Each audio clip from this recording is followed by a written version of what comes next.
Jai Hind दोस्तों, welcome back to the Smart IAS Foundation. You are watching Pre-Secure with me Raj Gaurav, and on today October 13, by keeping both prelims and mains in mind, I will discuss these topics from current affairs. So let's discuss the agenda for today. The first topic which I will discuss is Thitu island. Thitu island जो कि world map से related एक question होगा. Thitu island के location से related क्यों ये news में रहा, किस पर्पस के वजह से रहा, वो भी मैं तुम्हारे साथ डिस्कस करूंगा. और बाकी मैप रिलेटेड जो कुछ भी इंपॉर्टेंट फैक्ट्स हैं थीटू आइलैंड से रिलेटेड जो आपके प्रीलिम्स में काम आते हैं वो हम यहाँ डिस्कस करेंगे. मेंस में अगर कोई पॉइंट को हम यूज कर सकते हैं तो वो भी मैंने यहाँ पर मेंशन कर रखे हैं. The second topic is very important from equally important from prelims and mains perspective is about UNESCO Museum of Stolen Cultural Objects. मतलब देखो, यूजुअली जब तुम म्यूजियम घूमने जाते हो तो वहाँ पे आपके जो ऑब्जेक्ट्स रखे होते हैं ना वो सारे लीगली या तो those objects legally belong to that state. और सपोज जैसे आप यूनाइटेड किंगडम घूमने गए, आप ब्रिटेन घूमने गए, तो उन लोगों का तो क्या है, वो तो दूसरे जगहों से हड़प हड़प के जो बाकी ऑब्जेक्ट्स लेकर आए थे जब कॉलोनियल रूल चल रहा था, तो आप वो देखते हैं. उसे भी आप स्टोलन कह सकते हैं, पर उन्होंने दिन दहाड़े चोरी की थी सबके सामने, इसलिए स्टोलन कैटेगरी में नहीं आता है. But there are many objects जो ऋतिक रोशन हमारा मिस्टर ए बनकर धूम मूवी में चुरा रहा था, वैसे कई स्टोलन ऑब्जेक्ट्स हैं which belong to different regions, different states, different continents. ऐसे स्टोलन कल्चरल ऑब्जेक्ट्स के लिए एक म्यूजियम बनाने का काम यूनेस्को ने किया है. ये वर्क अब प्रोग्रेस में स्टार्ट हो चुका है, हम उसकी बात करेंगे. Third topic would be RTI act 2005. एक बड़ा इंपॉर्टेंट पॉइंट है जो आपके एथिक्स के आंसर लिखने में भी आपको हेल्प करता है, आरटीआई एक्ट. इसके अलावा प्रीलिम्स में भी, मेंस के बाकी पेपर में भी इसकी इंपॉर्टेंस किसी से छिपी हुई नहीं है. Fourth would be peace summit on Gaza at Sharm el Sheikh. कल जब तुम अक्टूबर 13 का प्री सिक्योर देख रहे होगे तो उसी टाइम में शर्म एल शेख नाम के प्लेस में, कहाँ पर है कोई बताएगा? Eight which place this is, in which country this शर्म एल शेख लाइज? कहाँ पर है ये शर्म एल शेख? आगे मैं डिस्कस करूंगा ये. वैसे तो जब आप कल प्री सिक्योर देख रहे होगे ना, उसी टाइम में शर्म एल शेख में एक पीस समिट होगा जो इजराइल और हमास के बीच जो कॉन्फ्लिक्ट स्टार्ट हुआ था, जो इजराइल पैलेस्टाइन कॉन्फ्लिक्ट में टर्न आउट हो गया, उसको खत्म करने के लिए है. And the fourth topic would be skill development and training of farmers. हम ये फिफ्थ टॉपिक डिस्कस करेंगे. फिर लास्ट में लास्ट वीक फ्राइडे के जो प्रैक्टिस क्वेश्चन थे और आज के लिए न्यू प्रैक्टिस क्वेश्चन होगा, ये आज के आपके प्री सिक्योर का एजेंडा रहेगा. Okay, so let's come to the first topic related to Thitu island. और क्यों हम इसे न्यूज में पढ़ रहे हैं? क्योंकि तुम देख सकते हो that Philippines it is accusing China of ramming a vessel near disputed islands as tensions soar. Philippines China के ऊपर एक्यूजेशंस लगा रहा है कि भाई आपने जानबूझकर हमारे एक वेसल को, हमारे एक नेवल वेसल को नुकसान पहुंचाने की कोशिश की है. And that's why the tension is rising. In which region? In South China Sea region. कहां पर guys? South China Sea region में. तो साउथ चाइना सी रीजन में ये जो टेंशन अराइज हो रहा है फिलीपींस और चाइना के बीच में, किस वजह से? थीटू आइलैंड की वजह से, वो हम देखते हैं. अच्छा, एक और बात, जैसे कई स्टूडेंट, कई नहीं, कुछ स्टूडेंट का मैंने देखा जो ये बोल रहे थे कि सर पहले एमसीक्यू रहता है फिर उसके बाद एक्सप्लेनेशन. तो देखो, प्री सिक्योर जो एजेंडा है ना, ये तुम्हें सिर्फ तुम्हारे प्रीलिम्स के लिए प्रिपेयर करने के लिए नहीं है. ये बात मैंने कई बार बताया है. ये आपको प्रीलिम्स मीन्स दोनों प्रिपेयर करने के लिए, पहली बात. दूसरी बात ये कि पहले मैं क्वेश्चन इसलिए देता हूँ सो दैट एग्जामिनेशन में जब आपको क्वेश्चन पेपर मिलेगा वहाँ पे आपके पास सिर्फ क्वेश्चंस होंगे. जैसे ये क्वेश्चन नंबर 1 हो गया. अब स्टेटमेंट्स को पढ़कर किस तरह से क्वेश्चंस को अप्रोच करना है, क्वेश्चन बनाने के टाइम में सोचना क्या बात है, वो भी सीखना तुम्हें जरूरी है. अगर मैं डायरेक्ट सपोज पहले मैं एक्सप्लेनेशन वाला पार्ट दिखाऊं और फिर उसके बाद क्वेश्चंस दिखाऊं, उससे तुम्हें दिक्कत क्या हो गया? आपको हमेशा ये आदत हो जाएगी कि आपने पहले कुछ पढ़ा और तब आप उससे रिलेटेड क्वेश्चंस बना रहे हो. यहाँ पर ना रिवर्स इंजीनियरिंग की जरूरत है. दैट्स वाई ये अप्रोच प्री सिक्योर में हमने अडॉप्ट किया है. ओके, ऑप्शंस की जहाँ तक बात है कि any1, any2 या इस तरह के नए नए ऑप्शंस, बिल्कुल ये इस वजह से हैं क्योंकि ये यूपीएससी का और बाकी स्टेट पीसीएस का चेंजिंग डिमांड है. तो आपको इन्हीं चेंजिंग डिमांड के अकॉर्डिंग पढ़ना है. Okay, again I am making it clear. चलिए अब थीटू आइलैंड पर आते हैं. पहला स्टेटमेंट क्या लिखा है? That Thitu island locally known as Pagasa island is located in the South China Sea. तो देखो, इस स्टेटमेंट को करने के लिए कैसे अप्रोच करना है, आपको ना साउथ चाइना सी का लोकेशन मालूम होना चाहिए. कई बार न्यूज में मेंशन रहा है, प्री सिक्योर में मैंने करवाया है. आज फिर से तुम्हें मैप दिखाता हूं. ये देखो अगेन साउथ चाइना सी हो गया, जहां पे स्प्रेटली आइलैंड ग्रुप आप देख सकते हो, और इसी स्प्रेटली आइलैंड ग्रुप में हमारा क्या है, थीटू आइलैंड है साउथ चाइना सी में। यहां आप चाइना को देख सकते हो, यहाँ वियतनाम है, यहाँ मनीला फिलीपींस है, मलेशिया है। तो ये स्प्रेटली आइलैंड का एक पार्ट थीटू आइलैंड मलेशिया फिलीपींस के कंपैरिजन में किस लोकेशन पर है साउथ चाइना सी में, मैप में इसको देखिए, है ना। ये आपको मैप वर्क के लिए काम करना है। तो पहला स्टेटमेंट तो हमारा एकदम करेक्ट हो गया, लोकली नाम इसका पागशा आइलैंड है, याद रखेंगे इस फैक्ट को।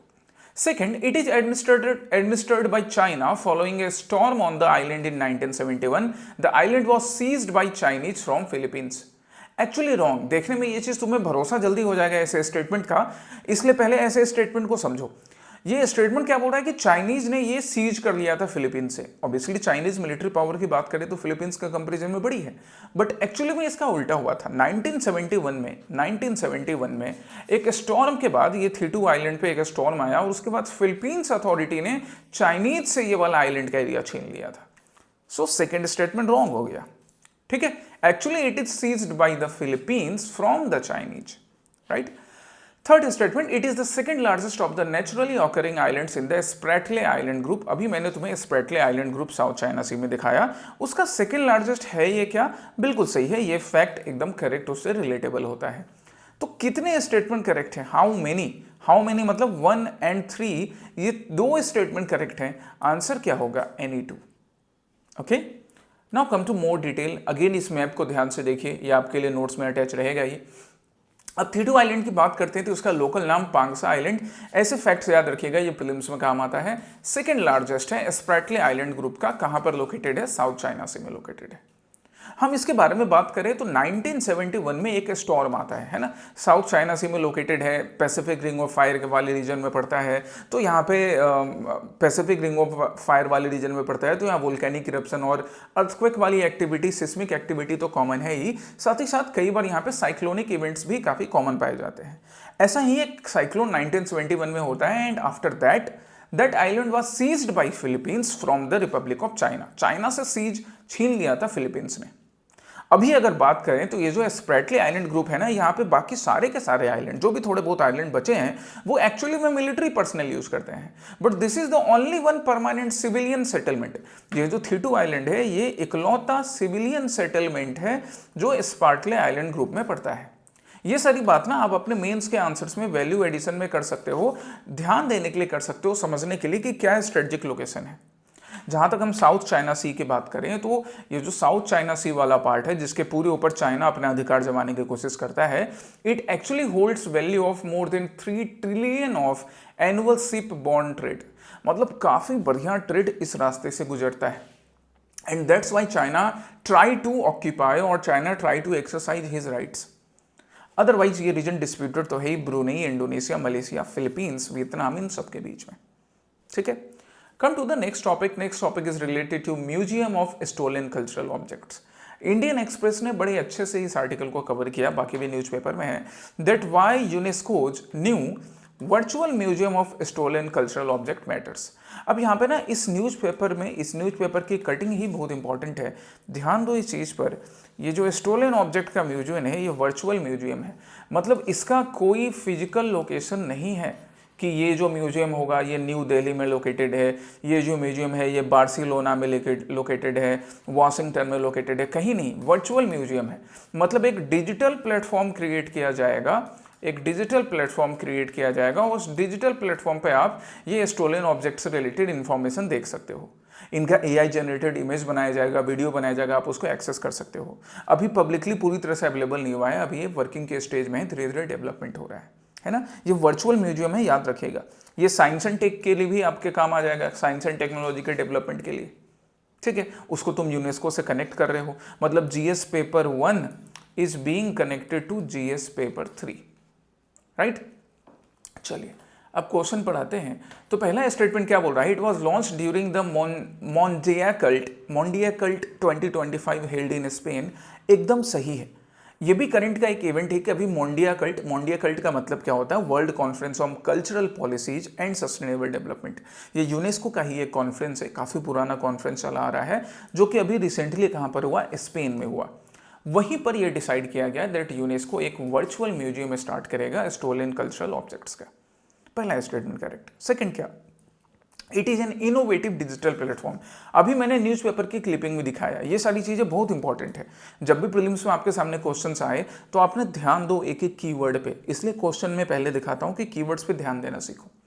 Yes, it is a digital platform which reconnects communities with their stolen cultural treasures. India की तरफ से यहाँ पर अभी कौन सी 2 एंट्री गई हैं, आगे क्या क्या एंट्री जाएंगी वो तो हम फ्यूचर में देखेंगे, अभी कौन सी एंट्री गई है वो भी मैं बताऊंगा। Third, the museum is financially supported by the Kingdom of Saudi Arabia and the project was developed in collaboration with the Interpol. अब ये स्टेटमेंट आंसर करने के लिए आपको फैक्ट चाहिए जो कि आगे आपको मिल जाएगा, और करेक्ट है कि किंगडम ऑफ सऊदी अरेबिया इसको फंडिंग कर रहा है। एंड किसका सपोर्ट है? टेक्निकल सपोर्ट इंटरपोल का। अब बोलो क्यों इंटरपोल? कॉमन सेंस यहां पे लगाओ कैसे?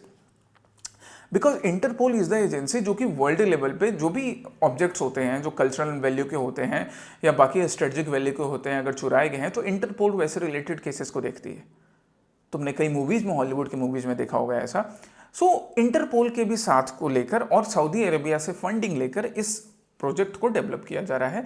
ये स्टेटमेंट भी करेक्ट है। ऑल 3 आर करेक्ट हियर, तीनों स्टेटमेंट करेक्ट हो गए।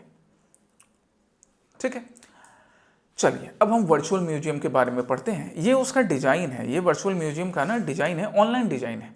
ये भी एक बड़ा यूनिक एस्पेक्ट है, इसको मैं बताऊंगा है क्या ये। तो खैर मोंडिया कल्ट जो कि अर्थात world conference on cultural policy and sustainable development Barcelona Spain में हुआ है, वहां पर ये डिसाइड किया गया कि एक डिजिटल म्यूजियम बनाया जाएगा। डिजिटल म्यूजियम में जब आप इसको एक्सेस करोगे, जब ये फुल्ली फंक्शनल हो जाएगा तो कई वर्चुअल रूम्स होंगे, इवन वीआरस के हेल्प से आप इसको देख सकोगे, वर्चुअल रियलिटी डिवाइसेस के हेल्प से, जहाँ पे अलग अलग रीजन से रिलेटेड अलग अलग चीज़ें डिस्प्ले पर होंगी। एशिया से अभी around 36-37 Asia and Pacific region से एंट्री होंगी। करेंटली अराउंड 240 मिसिंग ऑब्जेक्ट्स से रिलेटेड इन्वेंटरी इसमें अपलोड किया जा रहा है कि 240 मिसिंग ऑब्जेक्ट्स धीरे धीरे इसमें अपलोड होंगे। टारगेट यह है कि ये बढ़े नहीं नंबर। एक्चुअली में देखो बाकी जो म्यूजियम होता है ना उसमें क्या टारगेट रहता है कि नंबर ऑफ ऑब्जेक्ट्स बढ़ते जाएं। यहाँ पे टारगेट है कि नंबर ऑफ ऑब्जेक्ट्स कम होते जाएं, कि एक रोज ये खाली हो जाए। क्यों ऐसा रखा गया है? इसलिए ऐसा रखा गया है क्योंकि ये स्टोलन ऑब्जेक्ट्स का रिपोजिटरी है, और अगर स्टोलन ऑब्जेक्ट्स की रिपोजिटरी कम हो रही है इसका मतलब कि उनको रिकवर किया जा रहा है। सो दैट्स वाई टारगेट रखा गया है एम्प्टी करने का। किस तरह से फंड किया गया और किसके कोलैबोरेशन में डेवलप हुआ ये मैंने तुम्हें अभी बताया है। जो डिजाइन की हम बात कर रहे हैं, ये जो डिजाइन तुमने यहाँ पे देखा, this design is related to ancient culture of Africa. African continent के एंशिएंट कल्चर से रिलेटेड है, जो स्ट्रेंथ को शोकेस करता है। एक्चुअली में एक ट्री है, बाओबाब ट्री। ठीक है, याद रखना ये जो डिजाइन था, जो डिजाइन अभी तुमने देखा, अगेन मैं दिखा रहा हूं, ये डिजाइन आप स्क्रीन के राइट साइड पे जो देख रहे हो, ये बाओबाब ट्री का डिजाइन है।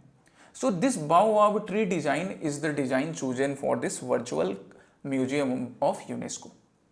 इंडिया की तरफ से कौन कौन से ऑब्जेक्ट्स फिलहाल के लिए अभी वहां पर हैं? तो 2 ऑब्जेक्ट्स, मतलब एक्चुअली में नहीं है, वहां पे उनका वर्चुअल रिप्रेजेंटेशन होगा, एआई थ्रू इमेजेस होंगे या बाकी एक्चुअल इमेजेस को शो किया जा सकेगा, वो ऑब्जेक्ट नहीं। महादेव टेम्पल छत्तीसगढ़ से चुराए हुए, वहां से स्टील किए हुए नटराज भगवान शिव का एक इमेज, और लॉर्ड ब्रह्मा जिन्हें ललित आसन पर दिखाया गया है, मतलब जिस तरह से वो अपने तीनों मुख के साथ जिस तरह से प्रेजेंट रहते हैं उस तरह से भगवान ब्रह्मा को, लॉर्ड ब्रह्मा को शोकेस किया गया है। ओके, चलिए अब नेक्स्ट क्वेश्चन पे चलते हैं। आरटीआई एक्ट, बड़ा इंपॉर्टेंट पार्ट आरटीआई एक्ट, जिसके 20 साल पूरे हुए हैं, और the Hindu, Indian express, BBC सब में डिटेल आर्टिकल आ रहा है। 20 साल पूरे हुए आरटीआई को। चलिए पहला स्टेटमेंट क्या है? It was enacted in 2005 which seeks to enable citizens to freely access information held by public authorities.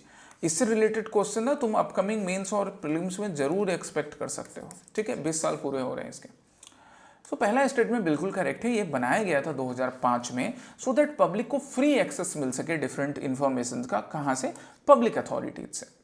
The act applies to all levels of government including central, state and local body. एकदम सही बात है जी, पूरी तरह सही बात है। ये जो एक्ट है आरटीआई एक्ट 2005 जो है, ये सेंटर से लेकर, स्टेट से लेकर लोकल गवर्नेंस वाली बॉडी सब पे इक्वली एप्लीकेबल होता है। Third, at present the chief information commissioner, मतलब कहने का मतलब क्या हुआ? CIC। तुम जरा मुझे ढूंढ के बताओ who is the present CIC, कौन अभी चीफ इंफॉर्मेशन कमिश्नर है? So at present the Chief Information Commissioner and Information Commissioners, बाकी other Information Commissioners, they serve for 5 years or until age 65. ये स्टेटमेंट देखो, ये ना यहाँ पे ना ध्यान देने की जरूरत है। आरटीआई एक्ट जब बना था ओरिजिनली, तब चीफ इंफॉर्मेशन कमिश्नर का टर्म ऑफ ऑफिस 5 इयर्स था, पर फिर इसको चेंज कर दिया गया। तो जब भी आपको प्रीलिम्स में ऐसे स्टेटमेंट मिले, आप ना अपना फैक्चुअल नॉलेज को रिवाइज करो कि क्या ऐसा था या नहीं। ध्यान देने की जरूरत है कि ऐसे फैक्ट्स कई बार आपको गलत या सही भी दिए जा सकते हैं।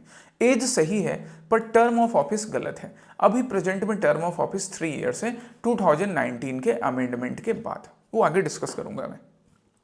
करेक्ट ढूंढना है तो करेक्ट क्या होगा, 1 and 2 ओनली। ओके, चलिए। सो अब हम आते हैं यहाँ पर अपने आंसर का। तो करेक्ट 1 and 2 ओनली हो गया आरटीआई एक्ट 2005 का। हम आरटीआई एक्ट की बात करें तो ये पब्लिक अथॉरिटी को पब्लिक के लिए ज़्यादा रिस्पॉन्सिबल बनाने के लिए, ट्रांसपेरेंसी लाने के लिए, जो गवर्नेंस है उसको पब्लिक सेंट्रिक बनाने के लिए आरटीआई एक्ट लाया गया था, ताकि गवर्नमेंट की रिस्पॉन्सिबिलिटी पब्लिक के लिए बने। और जब भी पब्लिक को इन्फॉर्मेशन ऐसे पब्लिक अथॉरिटी से मांगेगी तो 30 दिन के अंदर इनको जवाब देना है।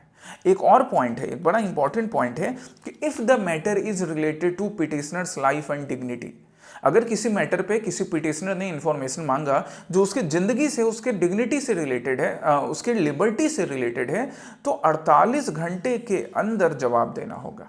नॉर्मली जैसे एज एन एस्पिरेंट मान लो आपने क्या किया अपने सपोज कि मेंस में, जैसे for example let's take example of APSC mains. तो लास्ट ईयर जब एपीएससी सीसी मेंस हुआ तो उसके ओवरऑल जो मार्क्स थे जीएस पेपर, एएसएस से लेके जीएस पेपर 1 2 3 4 5 सबके मार्क्स एक साथ कंसोलिडेट करके दे दिए गए। तो कई स्टूडेंट्स ने बोला कि सर क्या करें, हम अलग अलग पेपर का मार्क्स कैसे ढूंढे। तो हमने बताया कि तुम आरटीआई करो, जिससे ये इन्फॉर्मेशन आपको मिलेगा, और बिल्कुल वो इन्फॉर्मेशन पब्लिक सर्विस कमीशन ने भी आपको दिया बिना किसी हिचक के। तो उसको लेने में कितने दिन का टाइम लगेगा, यूजुअली 30 दिन का, ठीक है। लेकिन सपोज अगर कोई पिटिशनर और उसके जान की बात है और उसको वो इन्फॉर्मेशन चाहिए तो 48 घंटे के अंदर देना पड़ेगा। ये पॉइंट याद रखना, बड़ा इंपॉर्टेंट है। इससे पहले जो इंफॉर्मेशन के लिए एक्ट था उसका नाम था फ्रीडम ऑफ इंफॉर्मेशन एक्ट 2002, जिसको रिप्लेस करके क्या बनाया गया, आरटीआई एक्ट 2005। एंड एक स्पेशल नोट जो न्यूज़पेपर से मिला, क्या Shahid Raza was the first person from Pune who use the RTI, जिन्होंने पहली बार आरटीआई यूज किया था, आरटीआई फाइल करके। बट कुछ लिमिटेशंस के साथ में। लिमिटेशंस क्या कि इवन पब्लिक अथॉरिटी से आप इंफॉर्मेशन लेना चाहो, लेकिन अगर वो इंफॉर्मेशन इंडिया के सॉवरेनिटी, इंटीग्रिटी, सिक्योरिटी को हार्म पहुंचाने वाली है, इंडिया के रिलेशंस बाकी नेशंस के साथ हार्म पहुंचा सकती है, तो वो इंफॉर्मेशन नहीं शेयर किए जाएंगे। एजेंसीज लाइक रॉ, आईबी, सर्ट इन, जो कि कंप्यूटर्स डिजिटल प्लेटफॉर्म से रिलेटेड सिक्योरिटी प्रोवाइड करता है, they have been exempted under the second schedule of RTI act. मतलब इनसे रिलेटेड इंफॉर्मेशन आपको पब्लिक डोमेन में नहीं मिलेगा। ये कुछ लिमिटेशंस है। अब हम अमेंडमेंट की बात करते हैं। तो अमेंडमेंट है 2019 का, जिसका मेन एस्पेक्ट क्या था। पहले ओरिजिनली अगर हम बात करें, जब बना आरटीआई एक्ट तो चीफ इंफॉर्मेशन कमिश्नर का टर्म होता था 5 इयर्स, एज कब तक, 65 इयर्स तक। लेकिन 2019 के अमेंडमेंट से अब सेंट्रल गवर्नमेंट के ऊपर ये डाल दिया गया है कि central government term of office, allowance, ये सारी चीजें डिसाइड करेंगे। तो सेंट्रल गवर्नमेंट ने डिसाइड किया कि सीआईसी की ऑफिस 3 साल की होगी, एज 65 ईयर्स ही होगा, बट ऑफिस 3 साल की होगी। And he is not eligible for reappointment, he और she is not eligible for reappointment. ये चीज याद रखिएगा। ये रिसेंटली एग्जामिनेशंस में पूछा भी गया है कि कितने साल का अपॉइंटमेंट है अभी। तो प्रेजेंट में अपॉइंटमेंट 3 इयर्स का टर्म है, ओरिजिनली 5 इयर्स का था। साथ ही साथ एक और लिमिटेशन आ गया, digital personal data protection act 2023 के according. Through this the personal information, जो भी पर्सनल इंफॉर्मेशन होता है इवन पब्लिक अथॉरिटीज का, it can not be shared. ये एक एक्ट है, digital personal data protection act 2023। इस एक्ट के अकॉर्डिंग एक सिक्योरिटी मिल गई है जो भी हमारे पब्लिक अथॉरिटीज हैं कि उनसे related personal information can not be shared through RTI act 2005।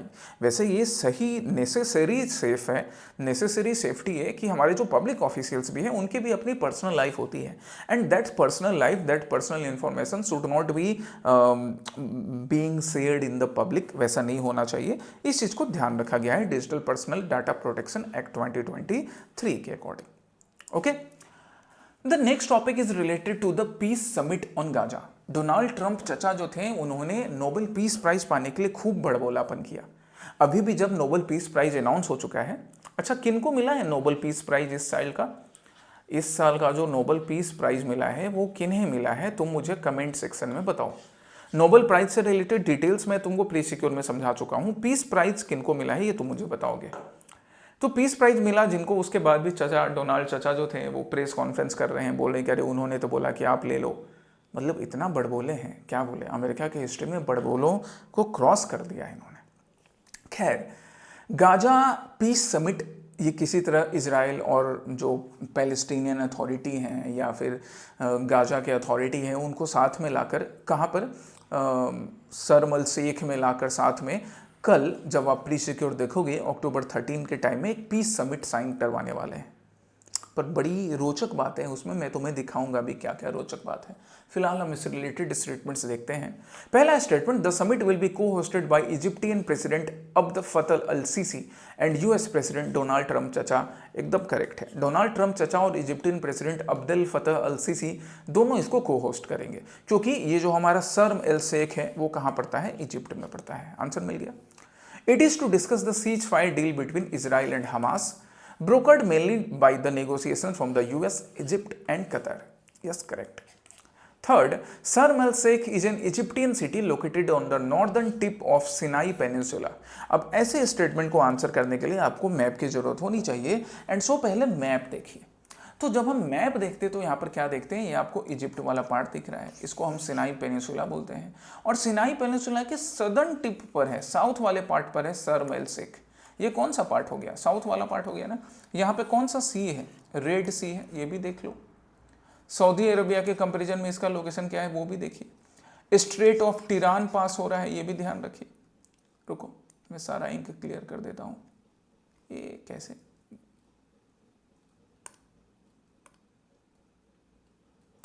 हाँ ये देखो,